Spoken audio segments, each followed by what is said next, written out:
বিসমিল্লাহির রহমানির রহিম। আসসালামু আলাইকুম। আমরা কালকে যে শোডাউনে আমাদের রেন্টে কারে গাড়িগুলো দিছিলাম, সেই গাড়িগুলো সব সিএনজি গ্যাস চালিত গাড়ি এবং এলপি চালিত গাড়ি। এগুলা একটিও তেলের গাড়ি না। আর সব গাড়িগুলা গ্যাসে আমাদের 10 কিলো থেকে 12 কিলো গাড়িগুলো চলছে। তো এগুলো যারা এই যে গুজব ছড়াইছে তেলের গাড়ি, আসলে এগুলো তেলে চলেনি গাড়ি। সব গাড়িগুলা এইভাবে চলছে গ্যাসের গাড়ি। আপনারা যদি বিশ্বাস না করেন তাহলে আমাদের রেন্টে কারে এসে গাড়িগুলো চেক করে যাবেন। গুরদাসপুর চাষ করে স্ট্যান্ড থেকে যে গাড়িগুলো দিয়েছি আমরা রেন্টেকার থেকে, সেই স্ট্যান্ডের গাড়িগুলো প্রত্যেকটা গাড়ি গ্যাসে চালিত এবং যে রাস্তাটুকু চলেছে মোটামুটি 8 থেকে 10 কিলো রাস্তা চলেছে। রাস্তার সর্বোচ্চ 1 থেকে 1.5 লিটার গ্যাস খাইছে। আর এটা নিয়ে যত প্রোপাগান্ডা বা খাইয়া ছড়াচ্ছে তাদেরকে আহ্বান জানাই, আমাদের স্ট্যান্ডে এসে গাড়িগুলো আপনার দেখে যান। আমাদের কোনো তেলের চালিত কোনো গাড়ি নেই, সম্পূর্ণ গ্যাসে চালানো গাড়ি। আমাদের দ্বারা এন্ট্রিকারের গাড়িগুলি চলে, কোনোভাবে তেলে চললে কি এভাবে গাড়ি চালানো সম্ভব? ভাড়া হলেন 1500 টাকা, এখন যদি বলে যে তেলে চালায় তাহলে কি হলো? সব হলেন আমাদের গ্যাসের সিলিন্ডার লাগায় গাড়ি, একটা কোনো তেলে চলে না গাড়ি।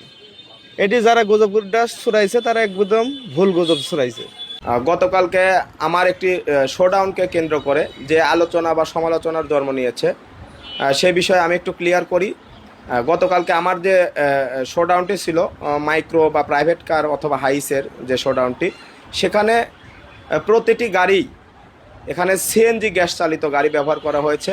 এখানে একটি গাড়িও তেল চালিত অর্থাৎ পেট্রোল বা ডিজেল চালিত কোনো গাড়ি ব্যবহার করা হয়নি।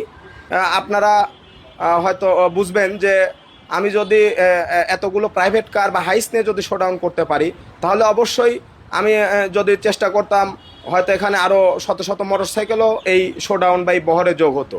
কিন্তু বর্তমান তেলের সংকটের কথা বিবেচনা করেই আমি এখানে কোনো মোটরসাইকেলের বা তেল চালিত কোনো গাড়ি ব্যবহার করিনি। এই বিষয়টি নিয়ে আমি যথেষ্ট সচেতন রয়েছি এবং বর্তমানে যে তেলের সংকট রয়েছে এই বিষয়ে বিবেচনা করেই কোনো তেলের চালিত গাড়ি যেমন ব্যবহারও করিনি এবং সকলকে নিরুৎসাহিত করেছি। কিন্তু একটি মহল আমার জনপ্রিয়তায় ঈর্ষান্বিত হয়ে আমার জনপ্রিয়তা দেখে এবং কিছু মিডিয়া আসলে তারা সত্য মিথ্যা যাচাই না করে তারা আসলে এই একটি নিউজ তারা ছড়িয়ে দিয়েছে যে জ্বালানি সংকটের মধ্যে ছাত্রদল নেতার কাণ্ড। কিন্তু আমি আপনাদেরকে সদয় অবগতের জন্য আবারও জানাচ্ছি যে আমার প্রতিটি গাড়িতে আপনারা প্রয়োজন হলে কার মালিক সমিতি রয়েছে, রেন্টে কারের সভাপতি সেক্রেটারি রয়েছেন বা যারা ড্রাইভার রয়েছেন, তাদের সাথে কথা বললে আপনারা স্পষ্টভাবে জানতে পারবেন যে তাদের কোনো গাড়ি তারা কোনো সময়ই তেলে ব্যবহার করে না। প্রতিটি গাড়ি সিএনজি গ্যাসে তারা পরিচালিত করে থাকে। কিন্তু আমি যারা না জেনে বা না বুঝে এরকম মিথ্যা তথ্য দিয়ে সংবাদ প্রচার করেছেন, আমি এর তীব্র নিন্দা ও প্রতিবাদ জানাই এবং আমার যে সত্য বিষয়টি এটি তুলে ধরার জন্য আপনাদের প্রতি বিনীত অনুরোধ জানাচ্ছি। ধন্যবাদ।